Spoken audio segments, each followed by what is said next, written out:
Olá a todos, sejam bem-vindos a mais um episódio desta compilação de reações aqui à minha primeira conversa com o Miguel.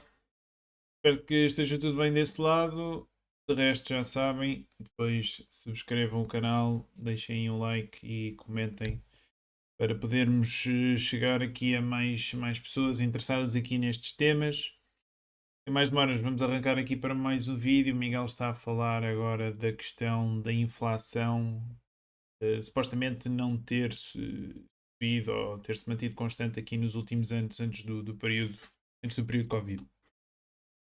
Os 20 anos antes de 2020 as coisas tiveram sempre a baixar de preço, não é?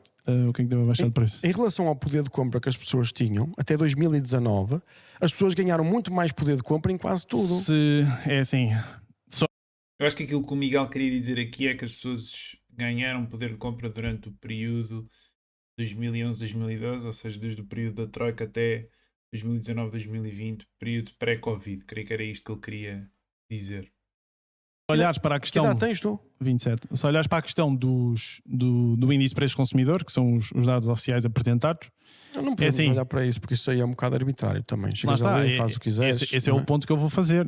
Eu acho É curioso porque o Miguel assim está de certa forma a desconstruir o argumento que ele fez, ou seja, ele está a dizer que não houve então inflação e o nível de preços manteve-se praticamente constante durante esse período. E depois ele está a dizer que o barómetro que é utilizado para oferir essa mesma vida no custo de vida não é exímio, não é real, não é uma representação real daquilo que está a acontecer no mundo real. Ou seja, ele acaba por estar a contradizer com estas declarações. que Mas- assim, mas não, vou qual, é, falar da qual é que vida- foi o pico de inflação que nós tivemos aqui em Portugal durante o Covid? Eu diria que eles devem ter dito pai 10, não? 10%. Eu acho que ninguém aqui irá argumentar que os preços subiram apenas 10% durante este período, não é? Ou seja, as pessoas têm Sim, que perceber também como é que essa métrica é calculada. Nós estamos a falar de um cabaz de bens e serviços que é selecionado Sim. teoricamente, Isso. acho que é pelo INE, muito não é? E a questão arbitrário. eu sei que, por exemplo, no caso do CPI, do Índice de Preço Consumidor nos Estados Unidos, ele já foi alterado umas 25 vezes desde a década de 80. É. Ou seja, tu se tiveres, eu vou dar Mas um diz exemplo. uma coisa, só mas tu para- achas que as pessoas agora Deixa vivem só- pior deixa do que só- antes? Deixa só fazer Achas este ou não ponto. achas? Que isso é que é importante. É assim, comparado com quando? Comparando, por exemplo, Pronto, o Miguel acabou por não deixar concluir aqui o meu raciocínio, mas a ideia que queria passar é precisamente essa, que é as pessoas olham para o IPC como sendo uma representação real da subida do custo de vida aqui na custo de vida em geral aqui em Portugal. E a verdade é que o IPC é um índice que tem muitas falhas. Não podemos confundir o mapa com o território. Se olharmos para a forma como ele é construído, rapidamente chegamos à conclusão de que isto de facto não pode ser um barómetro para aquilo que se pretende, para aquilo que se pretende, que é no fundo oferir então a perda de valor aqui da moeda e a subida do custo de vida. Eu por acaso até fiz aqui uma breve pesquisa, só para terem uma ideia aqui das limitações do IPC. Não sei se conseguem ver. Estamos aqui no documento metodológico do IPC de 2008. Eu não encontrei mais recente, mas se pesquisarmos aqui qualidade. Ora,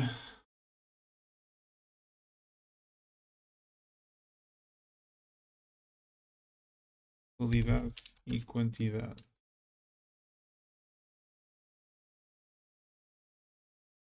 A ver se conseguia encontrar esta secção.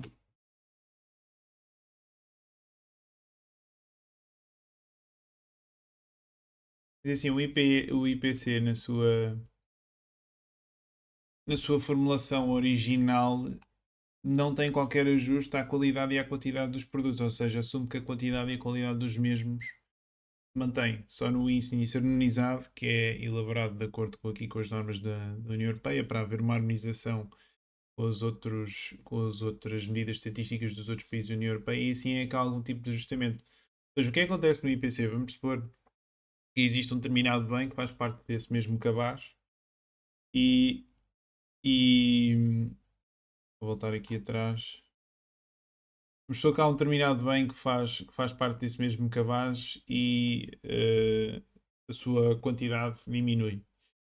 Não existe qualquer tipo de ajustamento no índice de preço consumidor, ou seja, se o preço mantiver constante, aquilo que nós vamos observar no IPC é que não houve qualquer variação de preço, apesar de nós, por exemplo, se calhar estávamos a pagar, vamos pensar, não sei, um pão de forma, se calhar tinha 200 gramas, estou a tirar aqui um valor arbitrário para o ar, mas é só para servir de exemplo. Vamos supor que ele tinha 200 gramas, diminui 200 gramas para 180 gramas, continua a custar o mesmo, mas na leitura do IPC, aquilo que sucede é que não houve nenhum aumento de preço, apesar de nós estarmos a pagar efetivamente mais por cada grama de pão. Não é? Se estamos a pagar o mesmo, mas por menos quantidade, preços aumentaram, só que foi, digamos, de forma indireta, vá. E o mesmo também se passa com a questão da qualidade do produto. Se por exemplo, tivermos, não sei, aqui um ketchup ou sei lá, uma sopa, não é? Que às vezes, em vez de pôr azeite, ou mete só 50% de azeite e mete 50% de óleo de soja, todo esse tipo de ajustes acaba por não ser considerado aqui no IPC. E é por isso que acaba por ser um barómetro que não corresponde à realidade daquela que é a genuína e verdadeira perda de poder de compra aqui da população. E reparem que depois esta mesma medida, este mesmo barómetro acaba por servir como referência para tudo o que seja aumentos na função pública, aumentos de salários, ajustamento aqui dos escalões de IRS, ou seja, é tudo feito com base numa medida arbitrária que pode ser alterada, enfim, é sempre uma medida subjetiva, não é? Depois também há outras questões que os padrões de consumo muitas vezes alteram, porque vamos supor que alguém comia hambúrgueres, não é? E os hambúrgueres sobem para o dobro do preço. As pessoas substituem os hambúrgueres por salsichas. Então o cabaz é atualizado de hambúrgueres para salsichas. Então, visto que o preço das salsichas hoje era o mesmo preço dos hambúrgueres ontem, como as pessoas alteraram os seus padrões de consumo devido a essa mesma subida de preço dos hambúrgueres, aquilo que quem gera o IPC faz é atualiza o cabaz de consumo e mete lá as salsichas em lugar dos hambúrgueres, o preço agora é o mesmo, não é? E então não houve inflação. É assim que a coisa funciona. Por isso é que depois os números que nós vemos publicados por parte do INE acabam por ser enfim, acabam por não ser representativos da realidade e acabam por ser apenas uma parte, acabam por ser minorados, não é? Passa aquilo que é a verdadeira perda de poder de compra. Compras a tua pessoa hoje, não é? Com A uma pessoa média da minha idade, sim, comparado com uma pessoa há 20 anos atrás. Acho que sim. Achas que pior? Acho que, Não tens a noção do mundo. Não. Não tens. Digo-te já. Eu já sei, ok, deixa-me reformular. Exato. Sei o ponto que estás a fazer em termos de tecnologia, que nós nos dias de hoje é muito mais fácil consultar a informação, é muito mais fácil abrir negócio, é muito mais fácil prevenciar os Sabes valor. quanto turismo havia há 20 anos atrás? É esse o ponto Tens que noção estás a quantas fazer? pessoas estavam em Itália há 20 anos atrás? Hoje nem dá para ir à Itália. É impossível. Certo. Ou seja, as pessoas vivem infinitamente melhor do que há 20 anos atrás. Tu estás a pegar no argumento de que, ok, turismo, tecnologia, claro que é muito melhor, não é? Nós nos dias de hoje... Comida. É assim, nós Tens mais variedade de comida, tens mais comida. Estamos a fazer um podcast, não é? Aqui, tecnicamente, isto há 20, 30 anos, querias fazer uma coisa destas, tinhas de ter uma rubrica na televisão. Se queres, Era um valor, se querias, e se querias ter um coisas. blog, se querias ter tinhas de ter uma rubrica no jornal. Isto acabou por democratizar o acesso das pessoas. Sim. Não vivemos pior. Vivemos a questão muito é que, se melhor. olhares para essas métricas mais fundamentais, sobretudo o custo de vida das coisas básicas, sobretudo de casa, não é? Alimentos básicos, essas coisas todas, se olhares para a evolução real, e aqui é que entra o debate com o IPC, que era aquilo que eu estava a explicar, é assim, não fiz as contas, não é? Aqui de papel e caneta, mas tenho quase certeza que estamos piores nesse sentido. Ou seja, se vou reformular então, eu acho que não, estamos também. melhor nesse, sem dúvida. Acho que as casas agora são muito melhores. Mas acho que nesse ponto. Mas essa é a questão, Miguel, que é muito. Queres que eu tenha a minha explicação para as casas? Queres que eu te explique as casas? Qual é o problema das casas? Qual é o problema das casas?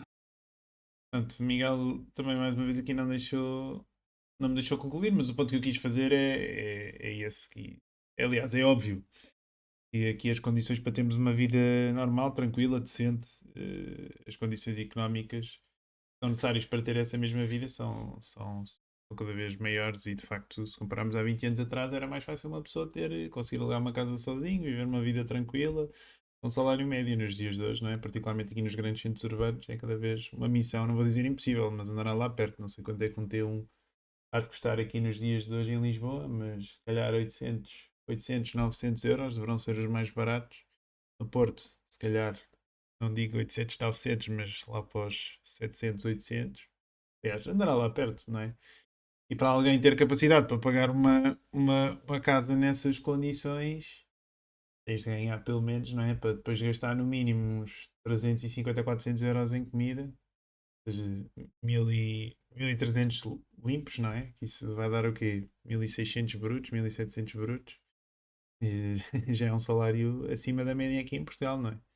E esse é o ponto que eu quis fazer aqui e quis trazer para cima da mesa, não é colocar em causa todos os benefícios que nós obtivemos deste aumento brutal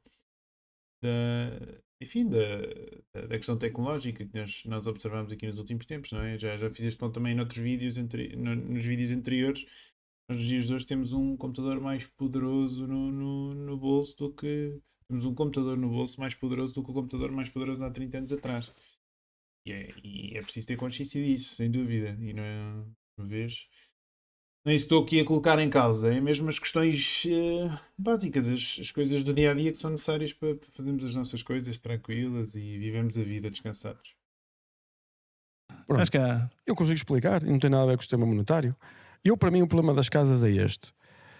À medida que os anos foram passando, nós fomos cada vez criando regulação maior para casas. Primeiro dizemos assim, casas só se podem construir ali, porque eu quero verdinho, eu quero passeios, eu quero parque de estacionamento, eu quero eletricidade, água, eu quero tudo.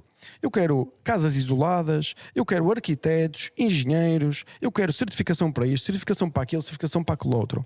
Eu quero ferro desta qualidade, eu quero coisas boas, eu não quero que usem este material que faz cancro, não quero que usem aquele material que faz cancro, eu quero só aqui a natazinha, coisa boa, não é? Isto é o que se pede de um lado, não é?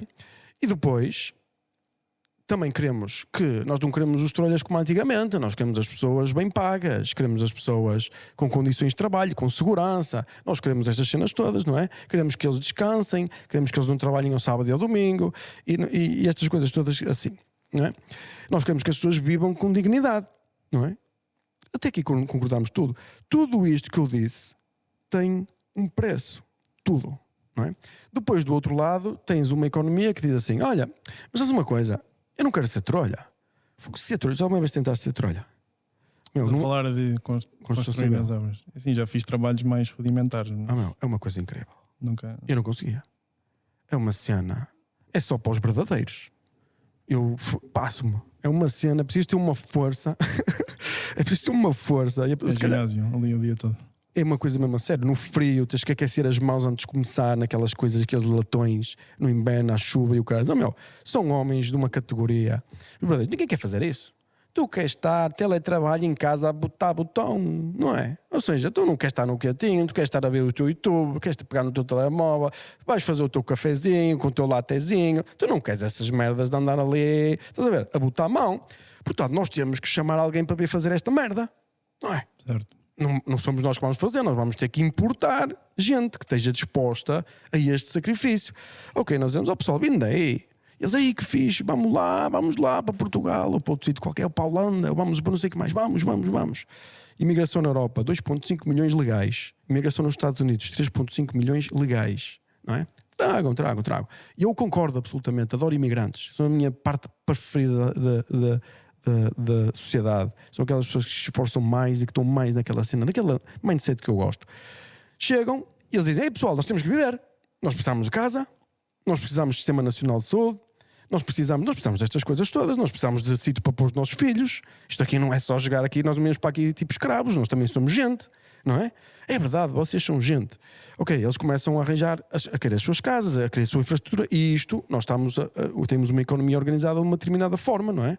E nós dizemos, ok, isto é de graça, e tu vais trabalhar, vais pagar os impostos, não é? Mas nós queremos-lhes pagar ordenados mais baixos para as casas serem mais baratas, mas eles também estão a consumir recursos como casas, como tudo. Ou seja, não sei se estás a começar a perceber a cena mental do impacto que isto tem no custo das coisas. Não tem nada a ver com uma cena monetária. O teu argumento é que o problema da habitação em Portugal se deve à questão da imigração. É esse o ponto que estás a fazer? Não, eu disse muitas coisas e uma delas foi a imigração. Ok. Então, quais é que são as coisas? outras para tentar Por exemplo, chegarmos então aqui vou a tentar. ponto em que- Pronto, as coisas. Achas que é...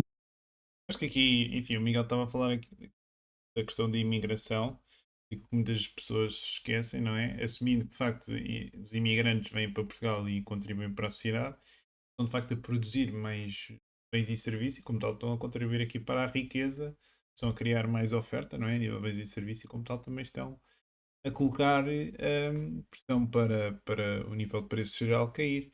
A questão é, o problema aqui é quando vêm pessoas e não produzem, não é? E não produzem, estão de facto a consumir recursos, mas não estão a produzir e naturalmente estão a tornar o remanescente, os restantes bens e serviços mais escassos para toda a gente. E aí é que é o problema.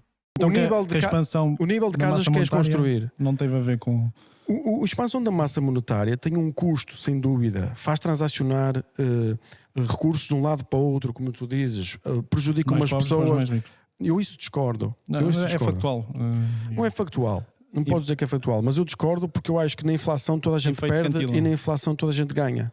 É o que eu acho. Então Percebes? vamos acabar Na inflação toda a gente perde e na inflação toda a gente ganha. com a inflação. O quê? Vamos acabar com a inflação. A inflação monetária. Parar de imprimir dinheiro. Mas Claro repara. que isso é Não, eu disse muitas coisas e uma delas foi a imigração. Ok. Então, quais é que são As coisas. outras para tentar Por exemplo, chegarmos então vou aqui a tentar. ponto em que- Pronto, as coisas. Achas que, então, o nível que a expansão o nível de da casas massa que queres monetária construir. não teve a ver com... A expansão da massa monetária tem um custo, sem dúvida. Faz transacionar recursos de um lado para o outro, como tu dizes.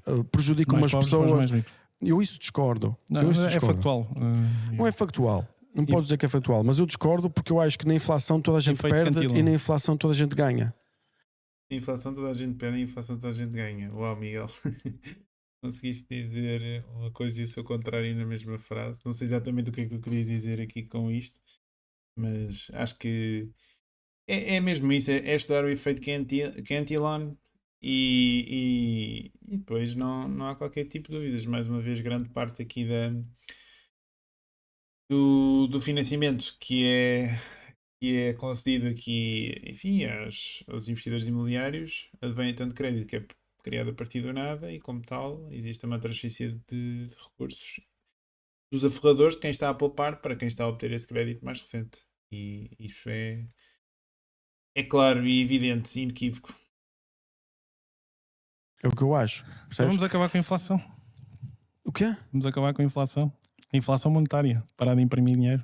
Mas repara. Claro que isso é um problema, não é? Nos dias de hoje. Não podes fazer isso. Vamos não é? então Estou- falar. estou a Mas deixa-me falar em termos só para hipotéticos. clarificar. Vamos falar na questão de imprimir dinheiro. Porque eu não concordo. Eu sou, a minha filosofia é a economia austríaca, só para tu teres a noção. Mas eu não vivo nesse mundo. Eu tenho que viver na realidade. E não é chegar aqui e vamos mudar as coisas pernas para o ar e isto vai funcionar tudo assim. Eu tenho que me adequar à realidade que estamos. O que eu estava a dizer do problema das casas, só para as pessoas não se esquecerem, é o nível de casas que tu queres, o standard, a segurança, a qualidade é muito maior do que era, aumentou de uma forma muito grande nos últimos 20 anos. A regulação que existe, onde podes construir. Miguel, estás a esquecer, mais uma vez, é que a tecnologia para produzir essas mesmas casas também trouxe uma força deflacionária brutal às estruturas de produção e como tal, também é de esperar que ok, que mesmo perante um consumidor mais exigente e exige então um produto de maior qualidade, nós consigamos dar esse produto de maior qualidade, pelo menos a um preço igual. Mas a ideia é dar um produto com cada vez maior qualidade a um preço cada vez mais inferior, com um custo cada vez mais inferior. Esse digamos, aqui a consequência. Nós temos desenvolvimento ecológico e é isso que é efetivamente crescimento económico. É nós conseguimos fazer mais com cada vez menos, de forma cada vez mais eficiente.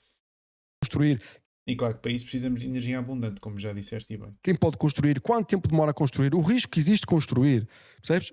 É muito maior, não é? Tanto é que a maior parte dos empreiteiros foram à falência em 11, 12, 13 e agora eles têm muito mais receio. Ninguém chega ali e vou produzir 5.000 apartamentos. Isso já não existe. Ninguém faz uma coisa dessa. Ninguém tem o EBOS. Estás a perceber? Ninguém tem o EBOS para fazer. É um bocado assim. Tanto é a complexidade que tem. E depois não tem recursos e trolhas para trabalhar, nem tem ninguém. Mas não há. não é? E depois diz, depois é muita demanda a pedir, faz os preços ainda subir mais.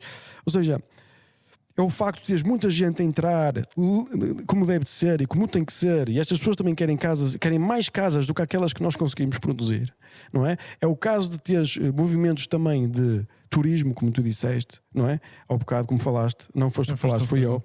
O turismo que também usas esses bens para fornecer este serviço que as pessoas querem, que é eu vou para uma cidade e quero ter uma casa que não seja um hotel. Por exemplo, também o que tu disseste, isto foi o que tu disseste bem. Há pessoas que pensam que é ali que devem meter o dinheiro porque lá por valorizou nos últimos 10 anos, pensam que vai ser sempre assim, não é? Há muitos destes fatores e nenhum deles, de certa forma, tem a ver com a cena do dinheiro, tem a ver com mentalidades, com a economia a Como funcionar. assim? Miguel, como é que não tem a ver com a questão monetária? Claro que tem a ver com a questão monetária. A razão principal pela qual as pessoas utilizam o imobiliário como uma conta poupança, como um veículo de investimento, é porque os preços sobem e a única coisa que elas sentem que consegue acompanhar essa mesma subida de preços são as casas. No final, parágrafo. Relativamente aos outros fatores, sim, claro que também contribuem, já falei disto nos outros vídeos. O turismo, sem dúvida, pôs aqui pressão ascendente, aqui no preço das casas. A questão também, aqui da imigração, é que mais uma vez há a questão, como estava a dizer, de imigrantes que não sejam produtivos, não é? Isso não é bom de todo. A questão é que se olharmos a nível global, que é que a população portuguesa até está a diminuir, porque há mais gente que está a sair do que aquela que está a entrar. Por isso, a nível de procura e oferta, essa mesma dinâmica, essas dinâmicas deviam se neutralizar uma à outra. Enfim, não sei. Também aqui a imigração acho que leva porrada de forma exagerada, na minha visão. E claro que a regulação também, Miguel mencionou esse ponto. Com certeza existem maiores níveis de regulação e burocracia do que aquilo que havia há 20 e 30 anos atrás. E claro que isso também depois acaba por contribuir para um preço maior. O consumidor é sempre o consumidor que paga a fatura dessas coisas todas. Isso é claro. Ahm, ficamos por aqui para mais um vídeo. Espero que tenham gostado. Vou deixar aqui o link para a metodologia do IPC. Vou ver se também se arranjo a metodologia aqui do IPC americano para verem também as alterações que aqui o índice sofreu aqui nos últimos 25 anos, para verem como isto é uma medida altamente subjetiva e de facto aqui a minha visão e na visão dos austríacos em geral, apesar de, enfim, o Murray Rothbard também juntamente aqui com outro economista austríaco desenvolveu uma métrica que se chama True Money Supply, precisamente para tentar identificar ou neste caso tentar compilar uma métrica que seja mais representativa da real perda de poder de compra aqui na economia. Mas regra geral, aquilo que os austríacos fazem é mais olhar para a evolução aqui da massa monetária. O proxy que regra geral é utilizado é o M2. Eu vou ver se encontro também aqui um artigo para pôr aqui nos comentários para quem tiver curiosidade. E aquilo que tem-se vindo a observar, ou aquilo que se observa aqui nos últimos 30, 40 anos, é que nas economias desenvolvidas a massa monetária há de crescer à volta entre os 7% e os 14%, sendo que existe potencial para crescer a um nível superior aqui nos próximos anos, porque potencialmente iremos atravessar aqui um período de repressão financeira, em que os Estados, com os níveis de dívida que têm, uh, enfim, não, para conseguirem pagar esses compromissos todos, só há uma. Aliás, existem várias formas de o fazer, não é? Mas aquela que acaba por ser mais fácil e aquela que com certeza será utilizada aqui pelo aparelho político será ter então aqui mais uma vez ao apoio dos bancos centrais. Claro que isso depois vai ter repercussões, nomeadamente o contínuo ou continuarmos a assistir então aqui a este aumento de preços de ativos e o aumento do custo de vida em geral, mas não vejo aqui o aparelho político a optar pelas outras formas, que seriam sobretudo duas, não é? A questão de reduzir drasticamente aqui os seus gastos, de forma a conseguir então reembolsar aqui, aliás, de forma a conseguir pagar aqui os seus compromissos com as receitas, com as suas receitas que obtêm agora neste momento, de forma direta, digamos assim. Um, ou seja, não vejo. Ou então também poderia haver aqui um default, não é? Das dívidas soberanas, mas isso traria aqui um problema brutal e o sistema financeiro iria passar aqui por um período, se calhar, ainda mais mais gravoso do que aquele que tivemos em 29, não é? Porque imagina o que é, temos pensionistas com, sei lá, 80% de alocações do seu portfólio de dívida pública, essa dívida pública ser cancelada, por dizerem que não iam pagar. Claro que isso, enfim, acho que é um cenário que nem sequer se pode. Aliás, pomos em cima da mesa, mas é completamente irrealista, não é? Bem, já estamos aqui com 25 minutos de episódio. Voltamos para a próxima. Já sabem, gostos, likes, comentários, dúvidas, estejam à vontade. Um abraço e até à próxima.